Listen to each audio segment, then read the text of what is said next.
Good evening all, and welcome. Taking illegal substances is never a good idea, as I'm sure you're about to find out. So get comfortable, and let the darkness take control.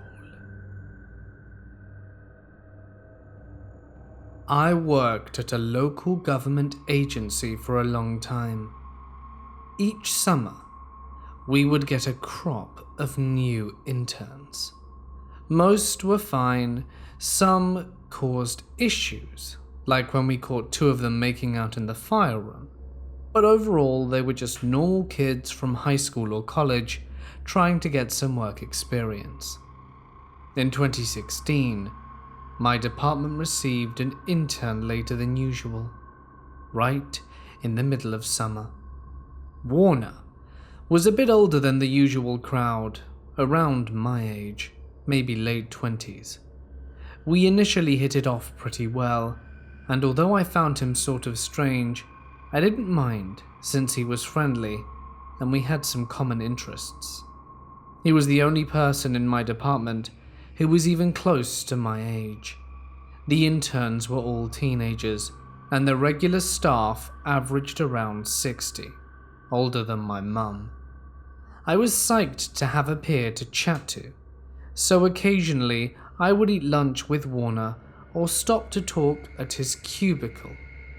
His strangeness was mostly an outsized personality, a mix of over-the-top enthusiasm with a bit of social awkwardness, and I got zero bad vibes from the guy. It wasn't before long that Warner started having major performance problems at work. He would produce little to no work on most days, no show or arrive late without informing anyone, and generally acted unprofessionally. One day, he showed up for work at 3:15 p.m. when our workday ended at 4:30. The office manager was livid and told him to go home. His behavior bothered nearly everyone in my office, but I did not supervise him, and we had plenty of slack interns in the past. While his antics were a bit of a spectacle, it wasn't a big deal to me. If you're wondering why he wasn't let go, 2 words: political favor. I found out from Warner himself that he was hired because his uncle donated to the campaign of our big boss. He wasn't going anywhere. Near the end of that summer, I put in my notice that I was leaving my job and relocated to a new state. Once Warner caught wind of this, he would constantly complain that it sucked I was leaving because we had barely any time to become friends. I would always laugh lightly in response and give a sympathetic, "yeah." He would start to monopolize my time at work more and more, and it became disruptive to the people who sat near me. I found it slightly annoying, but I was also extremely happy to be leaving that job for reasons unrelated to Warner, and I spent my last month there not caring much about what my co-workers thought. I tolerated him lingering by my desk. One day, he caught me leaving work and offered me a ride home. I usually took the bus, and occasionally other co-workers would offer me rides home if they were going my way, so this didn't seem odd to me. I accepted and walked to his car with him. It smelled awful and was full of garbage. He hastily cleared off the passenger seat and apologized. We got on our way, but once we were on the main road, he started begging me to stop and get dinner with him. I laughed and said he didn't need to ask me that insistently, and said that we could stop at a diner on the way. We had a nice meal with pleasant conversation. He was intelligent and had a variety of interests. Our political positions aligned, and we shared disdain for our cranky old co-workers. I had a good time. I expressed he didn't need to drive me all the way home, now that it was late, but he kept insisting, so I relented. As I directed him towards my house, he started in again with the whining about how our developing friendship was cut short because of my move. At this point, I was tired of hearing this. The decision to leave my job and move away from home was extremely difficult to make, and I was proud of how bold I was being. I stopped responding, and his whining faded out. We came up to the turn to get onto my street, and when I pointed it out, he accelerated and drove right past it, laughing. I laughed in a, "Oh my god, what are you doing?" thinking he was joking around. When I began giving instructions about how to turn around and get back, he began begging me to keep hanging out with him because he was lonely. This immediately set me on high alert. It suddenly hit me that I'm in a man's car, someone I don't know that well who doesn't exercise proper behavior at work, which is in the only context I know him, and now he's displaying weird behavior outside of work as well. My instinct was not to insist I be let out of his car. I felt as if this would escalate, and it could become something bad, and in hindsight, it may have been the right thing to do when I think about the type of person he turned out to be. I told him we could hang out at the park near my house if he wanted to talk, and he seemed to like the idea, and we parked and walked over. The pleasant conversations resumed, and beside the weird clinginess, he was perfectly fine to talk to, until he dumped his entire life story on me, including his prior arrests for theft, his heroin addiction, and related struggles with depression. I tried to be sympathetic, but I was very put off by this. It was a lot of highly personal information all at once, and I was still on high alert because of his prior behavior. I tried changing the subject by showing him pics of my dog. I scrolled one pic too far, and the next one was a photo of me wearing makeup and posting cutely, which is way different than the slob I was at work. He grabbed the phone and went, "Wow, you're very photogenic." I felt awkward and didn't say anything. There was a long silence. Then he launched forward into a weird tangent about how compatible we are and that we have similar interests, etc., etc., and that he wishes I wasn't moving so that I could try hanging out again, but on a date. I didn't say anything, and he broke the silence with, "Sorry I'm saying all this stuff. I'm actually really high right now. That's why I know where Riverside, bad neighborhood that had previously come up in conversation, is. I went there to buy. Otherwise I wouldn't have said it at all. I'm sorry." Internally, I freaked out. He had definitely put his addiction in the past tense, and I assumed it was something he was recovering from, not currently using. I also realized I had been in a car he was operating while under the influence. I don't know anything about heroin, so I was clueless, and I felt very, very stupid.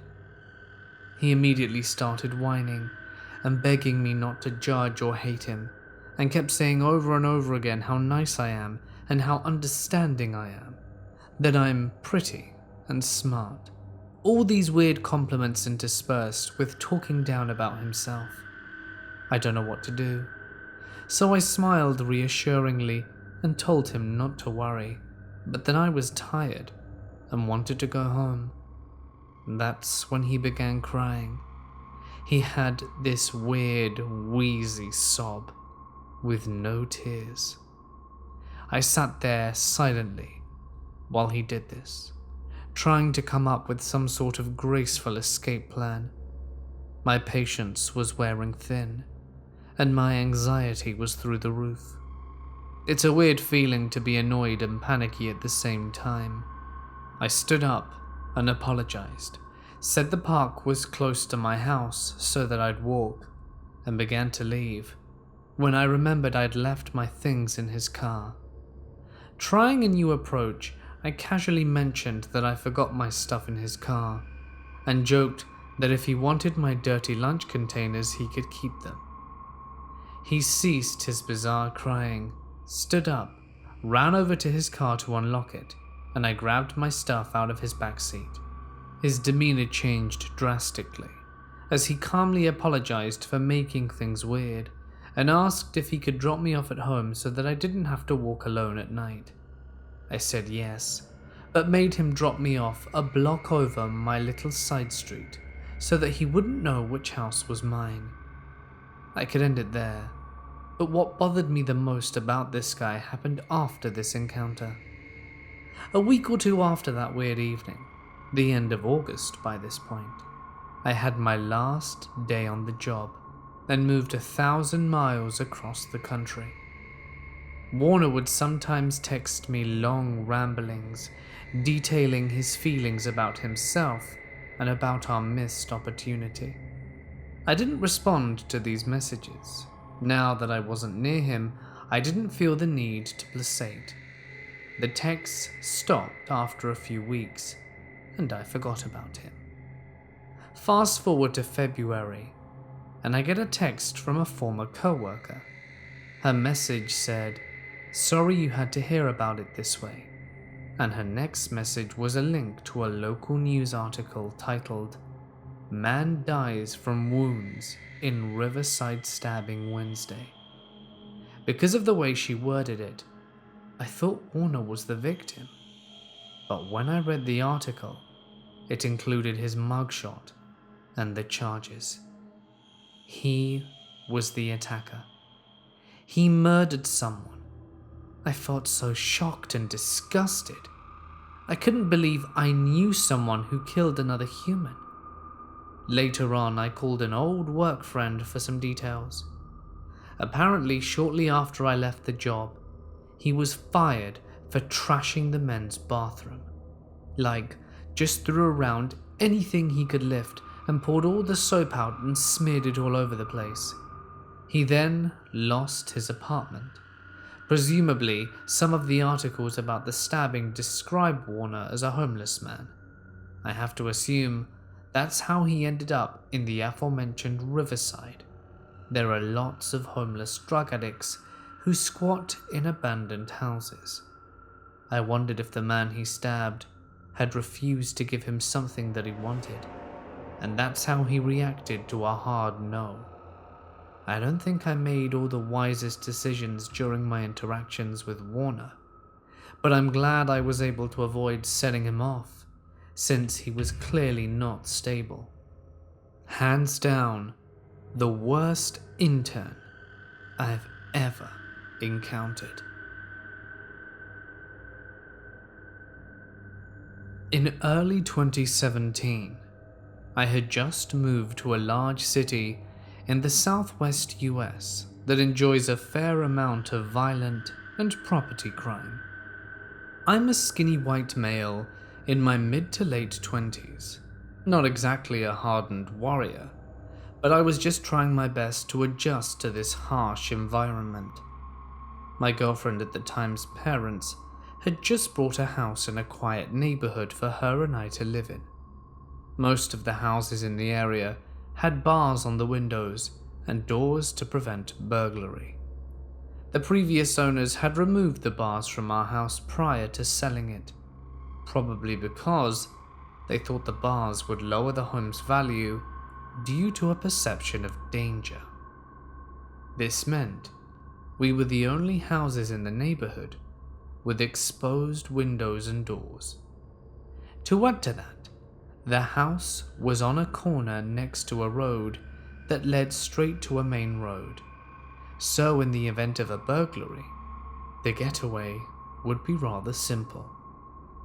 My ex and I were in the habit of going to a fast food joint every day for lunch before she went to work.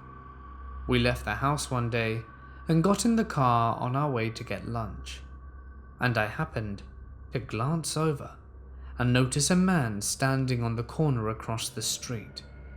He's moving erratically, as if waiting eagerly, and seems to be staring directly at us.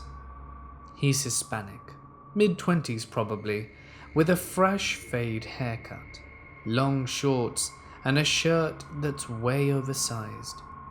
The sort of clothes that make you think,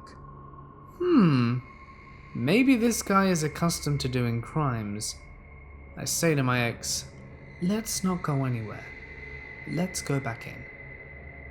Once back inside, I explained to her my thought process, that this dude on the corner looks like he's staking the place out for a robbery, waiting for us to leave. My mind starts racing, and I go into emergency freakout mode. I go downstairs into the basement, where a narrow window overlooks the street. I can see the corner where he's standing, and he's no longer there. I see he has crossed the street, and is now leaning against a fence diagonal from our house, looking straight at the house. He looks agitated, like he's a little pissed off we haven't left. It looks like he thinks we've just gone in for a second and will be leaving again soon, so he's waiting. I think he must be very stupid to think he's inconspicuous, standing right there looking all antsy. I call the non-emergency police number, and it takes several minutes for them to answer. When they finally pick up, I explain my concern, and to my surprise they take it pretty seriously. She asks for a description and if he appears to be on drugs. I note that he appears to be on some kind of stimulant, based on his agitated and antsy gestures. The operator tells me they'll send an officer to check him out, and that is the end of the call. I look out the window, and he's gone. Since I feel my house is being actively scoped out for an invasion, and I have several collectible things and adore my cat, I want to do everything I can to prevent that. I go outside, since I'm new to the neighborhood, and suddenly scared, it seems like it's a great time to introduce myself to the neighbors. I see a guy pull up in a truck across the street on the corner where I initially saw the creep, so I walk over towards him. As I'm approaching his truck, I see the creep coming down the street towards me. It appears he had taken a stroll around the block and was looping back. I approached the man exiting his truck and introduced myself. He wasn't the neighbor but some local delivery guy. Crap. I start walking back to my house, and somehow the creep isn't walking very fast behind me. I'm not exactly sure what to do, but I want to show a strong presence of guardianship. I turn on the water hose in the front yard and start watering the bushes. The creep is slowly slinking by on the sidewalk looking at me. I look at him and ask, "How's it going, man?" He stops on the sidewalk directly in front of the house, looks at me and says, "Good." I say, "Just so you know, I'm gonna be here all day." I was working from home at the time, so this was true. "Oh yeah?" he says, and steps into the yard a bit. His body language isn't exactly aggressive. It's just like we're having a normal conversation, which is disturbing to me. The fact that he's so calm and engaging me is unsettling, like he isn't intimidated that I'm calling him out. Since he stepped onto the yard a bit, I sort of point around his feet and say, "That's private property." At that point he appears to take the hint and continues walking down the street. After he's out of sight, I knock on some doors on my block, introduce myself, and explain the situation. I think my instincts definitely kicked in, and any shyness or fear of awkward intrusions was totally demolished by my drive to survive. I met an old lady across the street, weak but potentially helpful as a lookout. I continued down the street and spotted a middle-aged Hispanic man talking with a middle-aged white male guy with a long grey beard. I approached them, introduced myself, and asked them if they noticed a creepy guy walking around. Turns out they did. That is what they were discussing. The Hispanic male, Dan, told me that he knew where the guy lived, and asked if I wanted to get into his truck and drive by his apartment. I agreed, and jumped into his truck, nearly sitting on top of a pistol that was laying on the passenger seat. Yup, he was armed, which was actually a bit of a relief, as I'm not a gun person at all. We drove a few blocks down to the end of the street, and he pointed out what he suspected was the creep's apartment. Sure enough, the creep was leaning against a wall wearing totally different clothes. Being a criminal mastermind, he'd decided to run home and change outfits to not arouse suspicion. He didn't seem to notice us drive by. Dan said that he'd brought his gun in case he felt like scaring the creep. He was a pretty ballsy guy. Apparently he'd seen that guy walking up and down our street earlier in the day. One of the neighbors reported to Dan that the creep was peering into his nephew's truck, which was parked on the street, and Dan had to scare him away, but continued walking up and down the street as if plotting something. We drove back towards our homes, and he dropped me off. We exchanged phone numbers and agreed to keep an eye out. During my discussion with the neighbors, I had also met a proactive young man who lived on the street, who also claimed to have seen the creep. We also exchanged numbers. I was beginning to form a sort of neighborhood local watch, and it felt pretty cool, but I was still scared. I'd had some fantasies crossing my mind, like what if this guy was part of a larger gang, and he's just a scout. I felt like me and my girlfriend were in danger, and all the while my ex is in the house getting ready for work. I'm afraid that when she leaves, I'll be home alone, it'll be dark, and this terrifying person will come into the house armed. I continue to pace around, checking the windows every few minutes for any sight of him. I look out the window, and he's standing in the street directly in front of the house, looking directly towards us. Oh gosh, he's threatening me. He thought about what I said earlier, about this being private property, and he's blatantly testing me. So I call the cops again, explain the situation, and that he's standing right in front of my house in a very aggressive gesture, as a sort of psychological attack. Again, the operator is really understanding, and says that he'll send someone to talk to him. He disappears. I continue pacing the house, looking out the windows, and I see him walk back and forth down the street, seemingly doing more laps of the block. Finally, 2 police show up. I can see through the window that they stopped him a bit down the street and are talking to him. I can also see Dan has stopped his truck nearby and is speaking with him as well. But there was no way I was going out there to speak to them while he was there. I watch. At some point, the creep retreats back to his apartment. They let him go. I guess they didn't have anything on him, as he hadn't broken any laws, so he was free to roam. I walk out to speak with the cops and tell them I'm the one that called and that I don't feel safe. They explained that the guy appeared to be high, said that he had smoked some synthetic weed and that he appeared to be hearing voices. This was kind of a relief, because I thought he was some sort of cunning professional criminal, not a dumbass, but nonetheless I still didn't feel safe. The cops explained they can't do anything unless he's actively trespassing or doing some crime. I'm glad they at least spoke to him, and figured that that would dissuade him from continuing to creep around the block, which it did. I spoke to Dan after the cops left, and he mentioned how the creep was saying, "I want that truck," to the cops. I couldn't believe I didn't realize it before.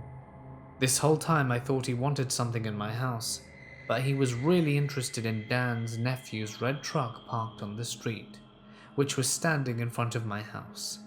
I think he was trying to maintain distance from Dan's house because he has a gun. Even still, my adrenaline glands had been through the ringer that day, and I was pretty much in a state of high tension for the rest of the night. A friend came over to hang out completely out of sympathy so that I wasn't alone and terrified. It might not sound that scary to you, but the feeling that this individual was targeting me and then the feeling that he was threatening me personally after I engaged him was highly disturbing. Either way, my vigilance and paranoid nature ended up helping out my neighborhood and strengthening the bonds between the people who lived around me. I got out of the city and am back in the calm, liberal city where most of the criminals are the people who don't pick up their dog poop at the park and fart in yoga classes. Before I go into the nitty-gritty of the story, I do need to share some information for context. One of my brothers had gotten into the drug world, just skimming the surface I'd say, and ended up in jail and recently being released again, traffic fines with some drug possession charges. Needless to say, he knows a fair few users and pushers and has introduced the more respectable ones to some of the family. One of these guys is called Paul. Paul is a fairly harmless guy and has been in and out of clinics in a bid to get control of his life back. His drug of choice, crack. He's had a pretty severe drug habit since he was a teen. When he first met my brother, and while they weren't always friends, they'd recently reconnected when Paul moved back to town to be closer to his family after getting clean again. Like I said, he's nice enough when he's not using, and since most of his family are also drug users, he didn't want to stay with them since he wanted to try and stay clean. So Mum offered to let him stay in the spare bedroom, which isn't that weird since we've had various family friends stay over for months at a time here, so we're fairly used to having people come in and out of our lives. Around that time, a friend who had left town straight out of high school came back for a visit, staying in the next town over.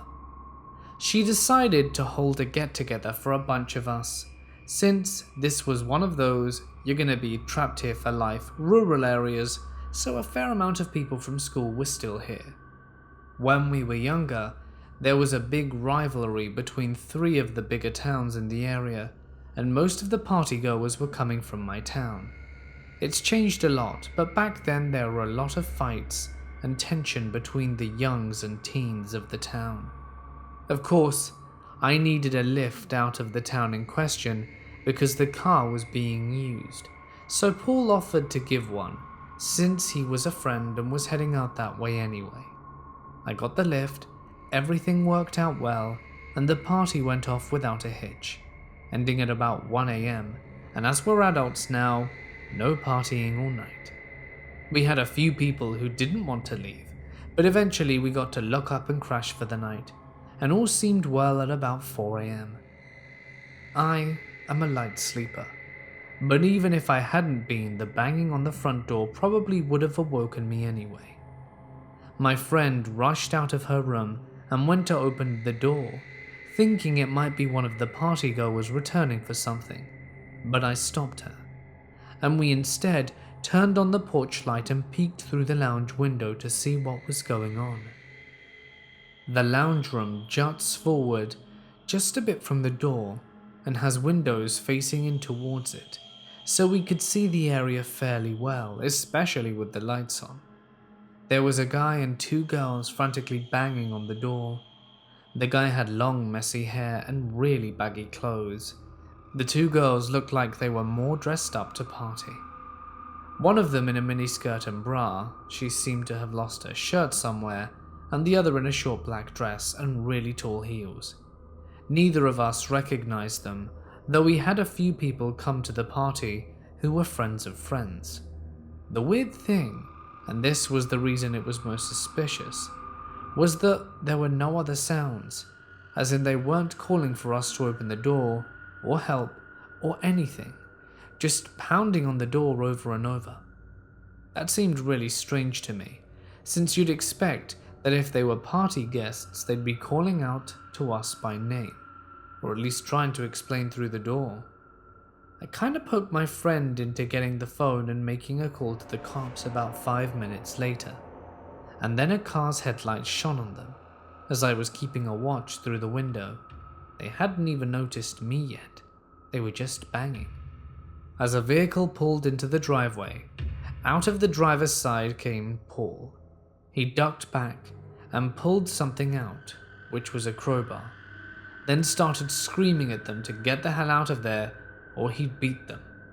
They definitely took note of that because they all kind of lurched back and started laughing. It was the first vocal sound they'd made the entire time after a good 15 minutes of pounding. It was a really weird laughter too, hyena-like and really despondent. I can't really describe it, but it sends chills down my spine, and I watched Paul take a step back when it started. I think that they caught him off guard, and it creeped him out. But he kept yelling at them to move, and they eventually began leaving. Except they didn't run or anything, they just turned and walked off, as if they hadn't just been pounding on someone's door, or had a weird laughing fit. Paul stood there for a while watching them, before coming to the door, and we let him in. He was mumbling about crackheads and junkies, but he seemed very shaken. My friend was still on the phone, waiting for the cops to show up, and when they did, they took our statements and did a sweep of the neighborhood. They said they'd have a car go by every now and then, but that they couldn't really do anything more than that at that point. Paul ended up staying in the spare room, and my friend and I went back to our beds, though I didn't really sleep well for the rest of the night. In the morning, I caught a ride home with Paul, my friend coming along since she wanted to visit another friend, and we chatted about the party and what happened, kind of talking ourselves into thinking it was just a dumb prank by someone's friends. Paul didn't really say much about it and kept quiet for the whole ride back. I never heard anything about it again, and frankly, since it was in another town, didn't care too much about it. Like I said, we'd kind of rewritten it in our minds as some kids having a prank after drinking too much. A bit of a scare, sure, but nothing dangerous. So flash forward to a week ago, when Bro comes back from jail. Paul has since moved out of the house. He'd slipped back into drugs during the time, as my mum is big against any kind of drugs and won't allow them on the property, but returned to town again a few months ago after a clinic stay. Anyway, he and my bro were talking in the play shed. It has a small campfire and is used for hosting visits and playing cards. And I'd come in with popcorn to share when we got talking about dumb stuff that happened at parties.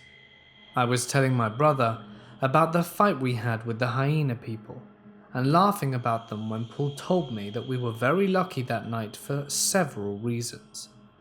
Apparently when he was younger he used to run with a group who would invade homes for fun. They'd take their drug of choice, get smashed, pick a house to terrorize, and a few people would open the doors, and when that happened they'd rush in, attack the householder or whoever opened the door, and grab whatever they could and leave. However, they were kind of dumb, smart, paranoid. The lack of talking was because if someone figured out the people, they'd be able to identify the attacker by the sound of their voice, and they decided that no matter what, they wouldn't speak at all during the invasion. They'd just bang over and over again until they got attention. If no one opened up after a while, they'd just walk away to make it seem like it were a prank. And no voice identification meant that no one would get caught since it'd be too dark to see their faces. Paul said he'd gone to see an old buddy that night, and he had had a few friends over. They talked about how dumb they were as kids doing these home invasions and how lucky they'd been that they never got caught or seriously hurt anyone. Some of the younger group that were with them kept pestering about details about the invasions, and some of the others had indulged them. But Paul was busy talking to someone else about something and eventually changed topic. However, just before he left for the night, after some of the others had brought out their drugs and started using, he overheard the blonde guy saying that he wanted to have a go at invasions and they should hit the house of the big party that all the guys from the other town were in, i.e. the house we were staying at. Paul panicked a bit and tried to call the house, but we missed the call. Fearing the worst, since the guy was also leaving, he raced over, but not knowing the town very well and having a bit of car trouble, he was scared he'd be late. He said he didn't really want to get his friends into trouble by calling the cops, since drugs were involved, but he was also really worried because he was pretty sure the guy was showing a knife to some of the others at that point. He finally arrived, making it in time to chase the three off the property. Apparently, the day after Paul went to talk to the cops about it, leaving some information out about the drugs, and some arrests were made at that point, but I don't know more beyond that. He said he finally felt enough guilt to talk to the cops about it, after he realized that someone he knew personally could have been hurt, especially when it was someone whose family he owed a lot for helping him out. So yeah, in hindsight, we were pretty lucky that Paul was around to save our hides. Sadly, he's gone out of town again to attend another rehab clinic, as my brother convinced him to do so after he confessed to being on ice. But he did get a homemade chocolate cake out of the deal after I heard the truth. For context, I have some drug-addicted neighbors. My front door faces the corner of their house, and I can see part of the front and backyard. One of the wilder memories I have of my neighbor Beth is when her youngest son of 3, Damien, came over and shyly knocked on the door. I was the one to answer, and looked down at him and asked what's up. He looked up at me and asked to borrow my phone. Barely as soon as the words left his mouth, something catches my eye, and I focus over his shoulder to see Frank, the eldest son, fly back and lie on the ground. I hear an angry yell, and Louis, the middle-aged son, rushes out and punches Frank. By now, Mum can hear the fighting and begins to dial 911 and stands next to me to watch. Frank shoves Louis away, and just then Beth runs out and starts shrieking at Frank to stop. He swoops down and gets a brick from the stepping path thrown at her. He misses.